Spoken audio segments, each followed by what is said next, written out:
All right, let's dive right in. You've probably heard the term magic underwear thrown around, right? It's pretty controversial. So today, we're going to break down a source that gets right to the heart of why that phrase is so offensive to Latter-day Saints. We're going to look at their sacred clothing and the scriptural case they make against mockery. And just to be clear, our goal here is simply to explain the perspective laid out in this document, not to take a side. So you really have to ask, how on earth does a piece of clothing become the center of so much controversy and, let's be honest, ridicule? Well, the source we're digging into today argues it's got nothing to do with the fabric. Not really. It's all about what that fabric represents, and it's about how a simple choice of words can be the difference between respect and, well, outright contempt for something someone holds sacred. And boom, this slide lays it out perfectly. This is the core of the conflict, right here. On one side, you've got magic underwear, a term the source is very clear is meant to be derogatory. And on the other, you have the actual name, temple garments, which, you can hear, puts it in a totally different, deeply faithful context. Honestly, understanding this one contrast is pretty much the key to the whole document we're looking at. Okay, so the first big move the source makes is to completely reframe this whole conversation. It basically says, look, if you want to understand these garments, you've got to throw out any ideas about magic or superstition. Instead, you have to focus on this really central religious idea, sacred covenants. So what are they then, according to this source? Well, here's the definition it provides. They're not some kind of amulet or a lucky charm. Not at all. For members who have made these really specific promises in a temple, the garments are a private, daily, physical reminder of those covenants they've made with God, promises to live a certain kind of life. And this is where the source does something pretty smart to help people understand. It makes it relatable. It draws these direct lines to other sacred clothing you might already know about, like a yarmulke in Judaism, a nun's habit, or a priest's clerical collar. The point it's making is that none of these are just clothes, right? They're powerful outward symbols of an inward commitment, of identity, of devotion. And the argument is temple garments work in exactly the same way. And here's a quote from the source that it really hits the nail on the head. It says, "There's nothing magical about them. The power isn't literally woven into the cloth. Just like with a cross or any other religious symbol, the meaning comes from the faith of the person wearing it. It's about what it represents, not some supernatural power in the fabric itself." Okay, so the source doesn't just stop at explaining what the garments are. It actually shifts gears and starts building this whole scriptural case against mocking them, or really against mocking any sacred thing. And it frames this as something way more serious than just being impolite. It's presented as spiritually dangerous. And this verse from Isaiah is really the bedrock of its entire argument. "Be ye not mockers, lest your bands be made strong." Now, the source presents this as a heavy-duty spiritual warning. It says there are real consequences attached to this.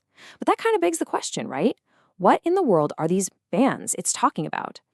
Well, the source's interpretation is that these bands aren't physical chains at all. They're spiritual. The argument is that when you mock something sacred, you're actually tightening your own spiritual restraints. You're feeding your own pride, deepening your own spiritual blindness, and it just gets harder and harder to see or accept truth. It's like the self-reinforcing cycle of disbelief. Okay, but this brings up a huge question, one the source actually tackles directly. If all this is true, why do people who mock sacred things so often seem to, get away with it, They seem to do just fine, they prosper, and there are no immediate consequences. It can definitely make those warnings feel a little empty. So the source points to this verse from Ecclesiastes for its answer. The idea here is that people confuse God's patience with permission. Just because the sentence isn't executed speedily, a lightning bolt doesn't zap them on the spot, it doesn't mean it's okay. It's a period of grace. But the warning is that this very same delay can actually make a person's heart become even more hardened and fully set on that path. All right, so to make this whole idea of consequences less abstract and more real, the source brings in two powerful case studies from the Book of Mormon. They're basically presented as the two potential paths a mocker can go down.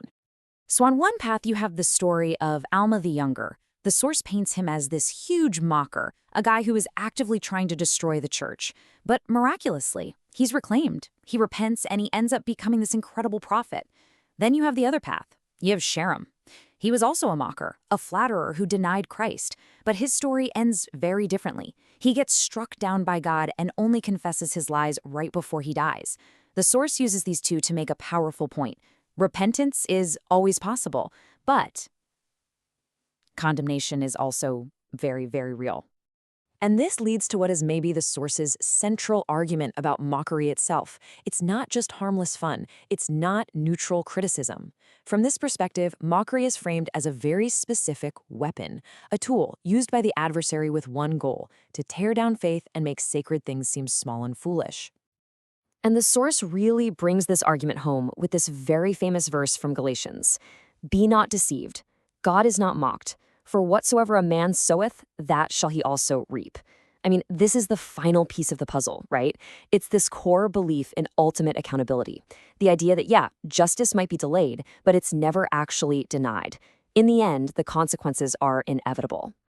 So when you boil it all down, the warning from this source is crystal clear. First, it argues that temple garments are sacred symbols of a covenant with God and have absolutely nothing to do with magic. And second, building on that, it makes a strong scriptural case that mocking these kinds of sacred things is a spiritually dangerous road to go down, one with very real, personal consequences. And all of this kind of leaves us with one last big question to think about, doesn't it? The source focuses so much on the idea of mockery, but that brings up a tougher question for all of us, no matter what we believe. When we're talking about faith, any faith, where exactly is the line between fair criticism and disrespectful mockery? And maybe even more importantly, who gets to draw that line?